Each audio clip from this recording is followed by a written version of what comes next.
I was a clean slate that watched his life disintegrate before my very eyes. A person who chooses to wield my time for order or chaos. And as I clutched a sword into my hands for the very first time, the cloak that held back my madness disintegrated. Bringing rout onto unsuspected and innocent civilians, I found myself reveling in the schemes of massacres despite my mind wishing for restoration. Planting the swords into the hearts of disabled citizens, any armor that may have protected my mind and body crumbled, and I became a mindless killing machine trained to feel no remorse or guilt for my actions. The lapel of what may have held me together faded into obscurity, until every last victim bent to my will and didn't have the luxury of eternal slumber. Yet even as I choked away and broke the life from the necks of the innocent, my bloodthirst could not truly be sated, fully opening myself to the fickle desires of a hedonistic heart. My eyes watched as my helmet shattered into icicles, destroying the only protection sealing me from intrusive thoughts that drove me to kill and turned the victims of my bare fist cold to the touch. However, the pieces of my shattered armor continued to come through, and as I crawled my hands into the bowels of the darkest recesses of Azeroth, my ever-changing mental and physical equipment continued to shift, asking, what about those that had fallen under my grasp, those I tortured and lashed for my amusement? My brain froze with a cold sheen to understand why. Why could I not stop the mindless killing? The ice block of thoughts brought a severe headache that halted my advance and forced me to my knees, and yet they still fell. They still had to suffer my relentless desire to inflict pain. I held no arms to defend myself against the atrocities committed, and even if I did, I still harbored the ability to wreak havoc, splitting brother and sister from one another with the command of icy fingertips, until eventually the armor disintegrated around my feet, and the hollowed ground's coldness broke my chaotic philosophy. And I had to stand on that muddy, bloody battlefield, forced to watch in horror as a grasp on my fragile mind collapsed. At that moment, my headache had ceased, only for the pain to return upon discovering my hands had slain many, and it didn't matter if I had turned my blade against the true enemy of the clouded judgment. In that moment, I had to accept that I was a monster on the path to never-ending redemption. The first part of my path leads me to stand against those I once called allies in the massacre. The feeling of pain echoed through my chest as the armor gave out from the cold, icy chill around my heart. It seemed strange initially, but instead of executing prisoners, I found myself releasing them from their cages. I couldn't put my finger on the conflicting emotions that stirred from each new endeavor. How could I stand to atone for what I had done when my life was once an ally to the very things I now fight against? I wanted to lose the pen of dark thoughts that masqueraded as a chilled trinket to my mind, yet the echoes of so many past lives destroyed by my hands haunted me like a screaming choir, and despite the ice flowing from my enchanted digits obeying my command, I felt that short of ultimately cascading icicles around my enemies, I will never allow forgiveness for my past transgressions. The brittle, dark embrace of this world lay heavy on my shoulders, gnawing away at what armor protected them, and the only thing stopping me from the total relapse is that I switched my murderous ways from one group to another. So, I tried. I froze my weapon in the wood of a building and reflected on my turmoil. I thought about why I wanted to change and what it meant for the future. Was it indeed to be a weapon in helping others in their time of need? Or was it a selfish urge to stop the madness that rattled and killed my brain with each passing moment? The contemplation in my mind haunted me, and my weapon must have sensed that burden as it shattered like glass afterwards. Thoughts crept in to show me death, ones that had firmly made me believe that the idea of falling on another was terrifying. They refused to stop. I watched as ones who once called me friend turned their blades to seek my demise. As these emotions flooded my mind, pieces of protection continued to break and brittle as my belt cooled to the point of being worn. And at that moment, I realized that I must work to legitimize the grasp of a noble cause for others' sake as well as my own. This transition task did not come easy. A chain of ice choked my neck and withered my spirit, and for now I would need to deal with the mutiny of dark echoes that defiled my actual cause. With the binds of reality that cling onto me like a block of ice around my waist, I pressed onto the howling fjord, feeling the cold, haunting memories trailing behind me. Despite having my security slowly stripping away, I had made some progress in my desire to remove some barriers that made me think redemption was impossible. This isn't to say that the chilling echoes of my fingers suddenly became warm, and that relapsing into the deep bowels of misery didn't plague my existence, but the reflections of lost peoples or ideas is critical in understanding why your sorrow leaves a rugged trail in your wake.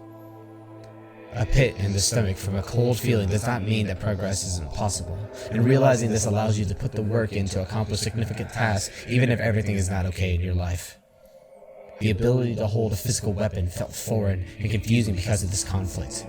They always broke in my hands upon the grasp of a hilt, and it made me face one of the harshest truths that plagued my existence, that weapons were not an option for the defenseless I had slain.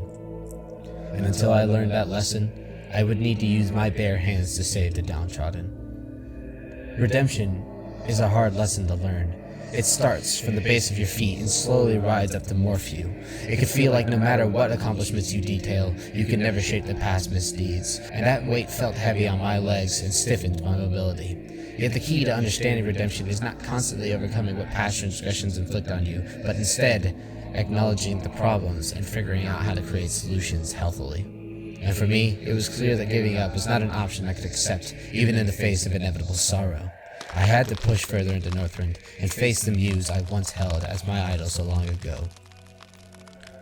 Zuldrak calls for me to look beyond the pale and show that I can redeem my legacy, and your support by clicking the like button will further solidify the attempt. The background of thoughts continued to diminish my armor's usefulness. However, pushing forward to become Death's greatest adversary, I ignored the signs of battered equipment and pressed my cold, uncovered feet through the icy winds of Northrend's conflicts. It wasn't easy. The disintegration of armor left me weaker in body and spirit than the foes I now came across, and especially infiltrating one of the immense constructs of Zuldrak brought back haunting memories. Echoes of a previous nightmare, deeply ingrained in my psyche, awoke like some serious plague. However, I promised myself that I would continue to push no matter the freezing intrusive thoughts, and I promised to follow and that those who would see them suffer will pay dearly for their crimes.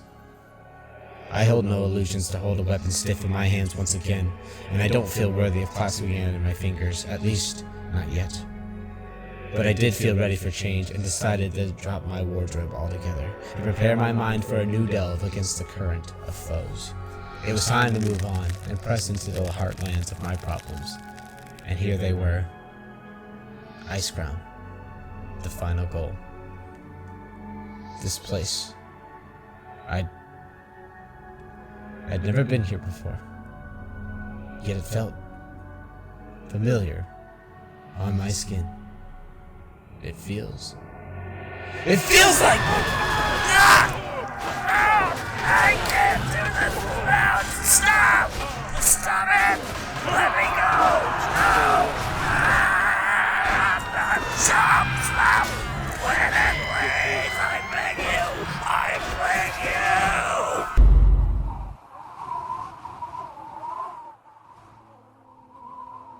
My legs move forward from these thoughts swirling in my head.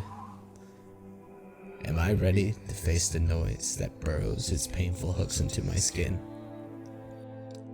Seeing the echoes of despair manifested into a cold, desolate wasteland of conflict. Could I truly become worthy of redeeming the mold inside the mind? The cloak of order desires to break once again.